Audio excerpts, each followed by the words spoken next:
Angie. Right, today I want to do like an amethyst. So I'm using Violet, I think it's called Violet, and it's Cernit translucent. And see, I just toss it right to the side. Yeah, I wonder why my desk is such a mess.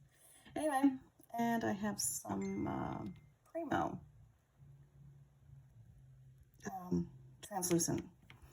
I use some mica powder because it keeps it from sticking, and you know, kind of looks nice too. Gives it that little extra zing. And I'm going to use my what do you call this thing? Blade. And it's more of a sturdy one. I just got through sharpening it, so it should work pretty good. I'm just going to chop this stuff up like so.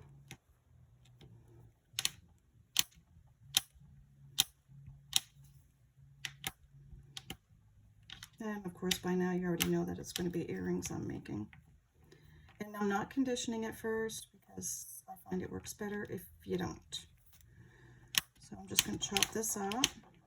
I hope I'm not zinging you around today. I did move my, I might have already said that, but I did move my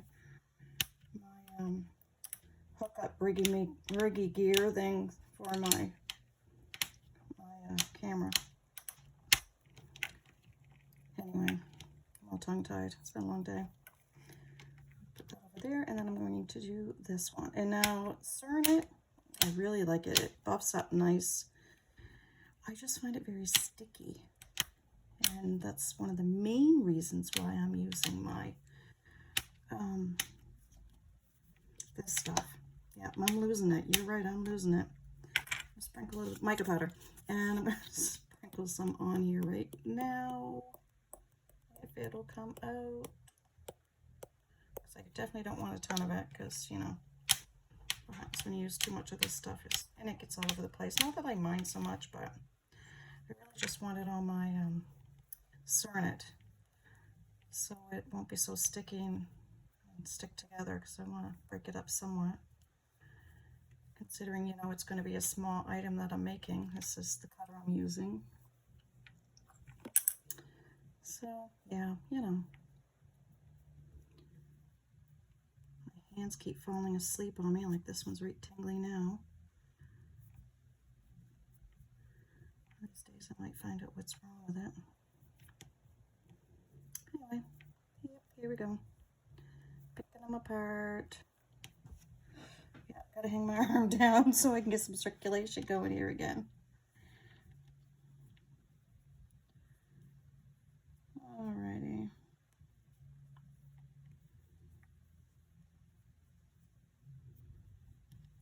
Yeah, that's better. I can feel my fingers again. There. I'm just gonna mix it all up. Somehow I got a piece way over here. Mix it all up. And if it doesn't want to stick together, I'm going to put some liquid clay in it. And that's one thing I guess I forgot to mention, because I don't even have it down here yet.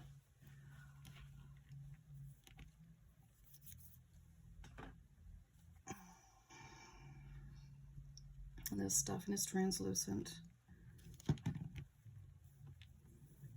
I always try it first, see if it will.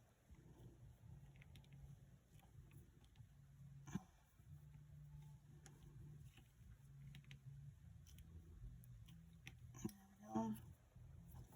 Give it a squeeze. See if I can get that off my finger. It's sticking pretty good. That means I didn't use too much mica powder. So if you use too much, it will not stick to itself. And yeah, sometimes I do use too much, because we don't live in a perfect world, obviously. So now with this, I just want to make sure I can get 2 of these out of it, which is what, not quite 1.5 inches by just what, 3/4 of an inch wide at the largest point. Oh, we need a roller too, don't we? Just give it a wipe, just in case. Oh, that is bugging me. I'll roll it out.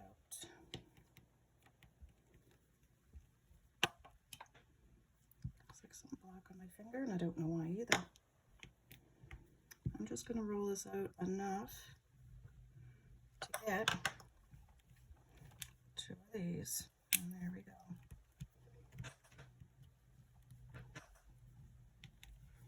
It's not too thick.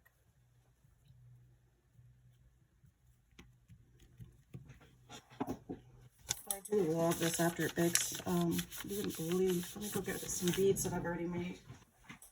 The difference in the color of it from before to after.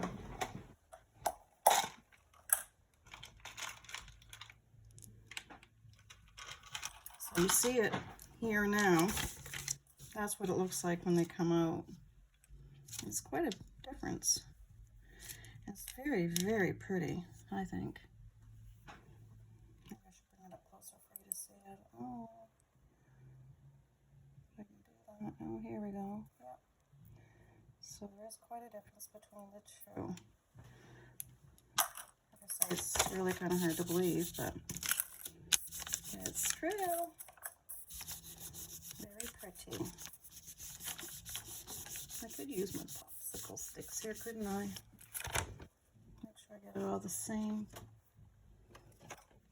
There. I do have some that I actually glued together too. That I kind of forgot all about. Alright, so definitely 3's too high. There, 2's perfect. 2's perfect. Looks like there's something white in there and I don't know what it is. So I didn't have anything white. But this side might be better. I don't know where that came from either. It must have been stuck to my blade. Leave it to me. So the other side too. So I'm not going to dig it out because if I dig that out, I'm just going to ruin it. And I might even be able to avoid it when I cut these out. Because if I go this way, I'm kind of looking over top here. I want some of that translucent.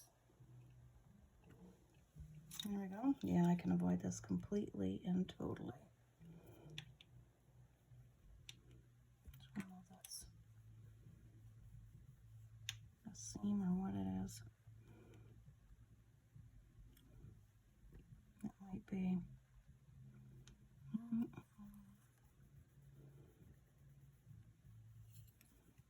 I'll cut it anyway.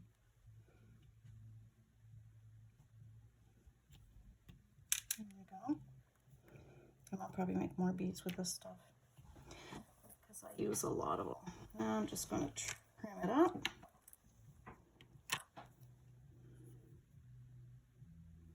Now I'm calling this an amethyst. I don't know. Maybe it is, maybe it isn't, but I find it's pretty close to it. And it's very simple with this translucent. And I have a few colors of it in the cernit. And it's just amazing what you can make with it. Very, very nice.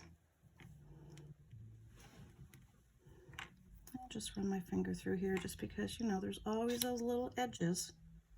I'm not getting in the way.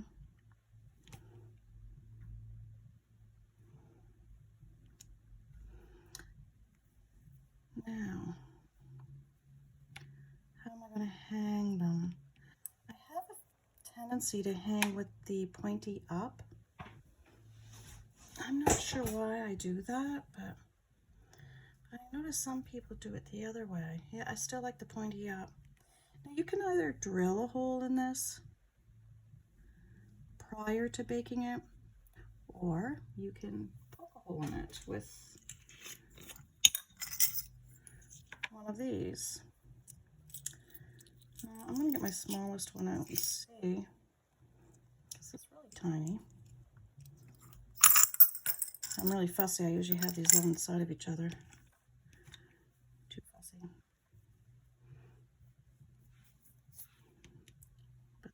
look at my room. I clean it up, then I haul everything out. I clean it up and I haul everything out. I do put it back, it's just when I'm working it's quite disastrous looking in here. Alright. It's starting to get so soft. See how it distorts? That's okay. Now I just got to get this out of here. And I'll stick my little pokey tool in here. Oops, it'll come out eventually. There we go. I'm going to do the same over here.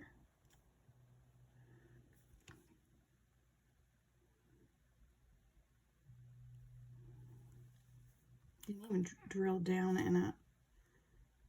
But as you see, I mean, you probably can't even see what I'm doing.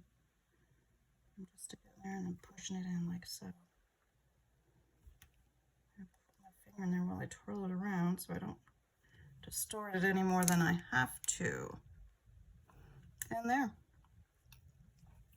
Now I'm going to bake them. I will put them on a piece of paper and bake them at the recommended temperature. Like I said, I'm probably going to make some beads out of the rest of that stuff. So. And clean up my mess. Put my tools away. I love these little cutters. There.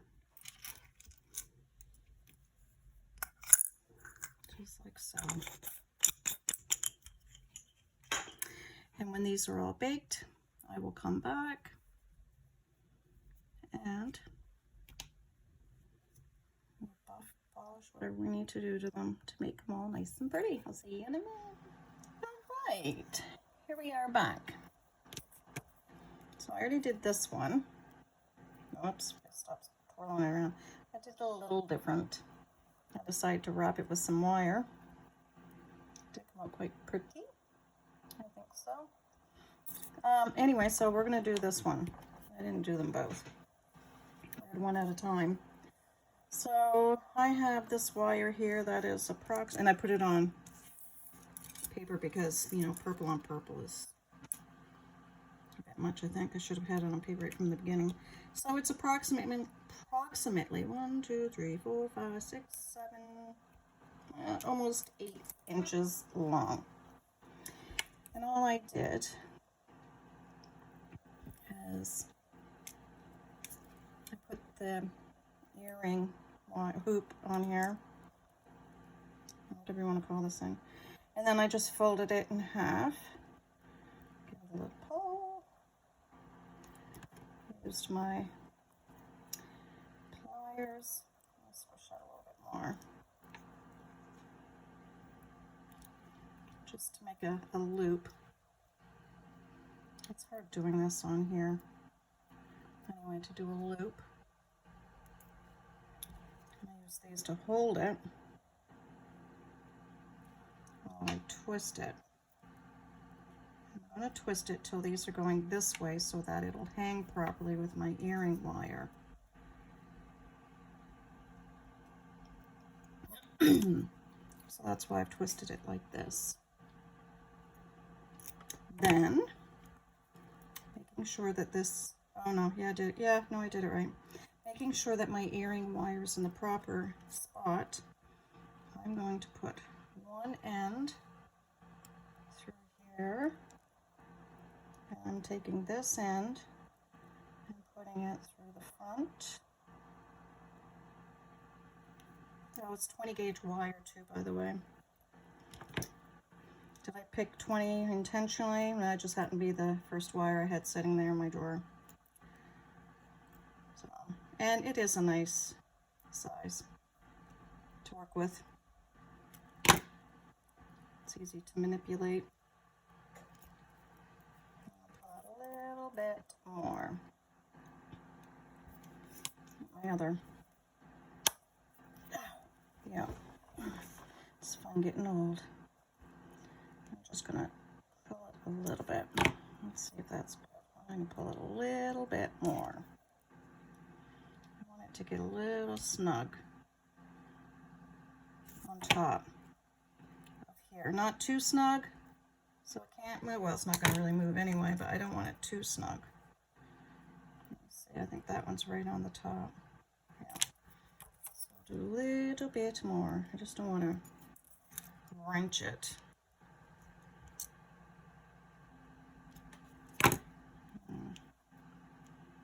There, like this. That's what I want right there. Oh, get back into focus. And honestly, all I did was bend this way and this up. Of course, while I'm doing it on here, it's not going to cooperate with me. So I bent one way and this the other way. And I just kept going around. Like so. Till I got it where I wanted it.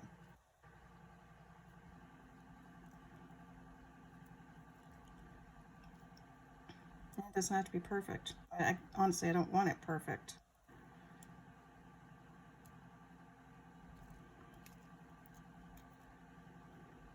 It doesn't look normal if it's perfect, does it now? I'm going to turn that a couple times.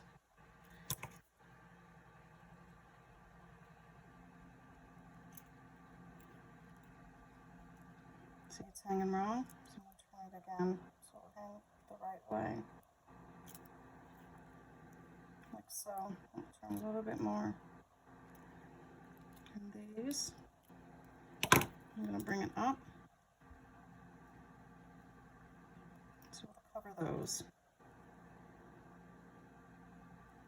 My fingers just don't want to work right.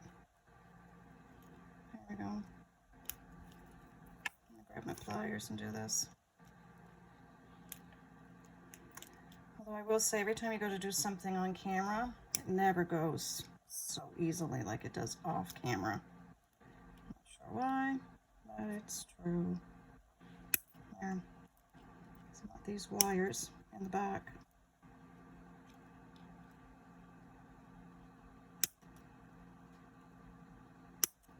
And just pinch it.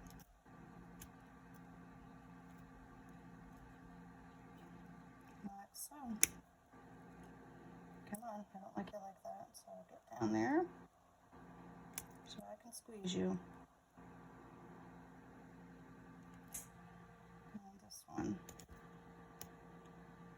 There's a little bit hanging out. You can always snip it. Oh, there's that one hanging out just a little bit.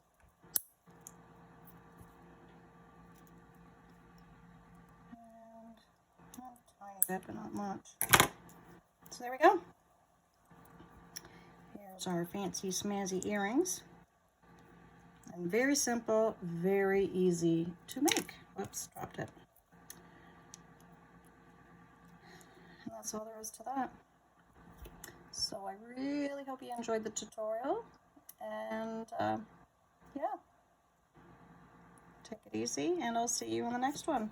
Thanks for watching. Bye.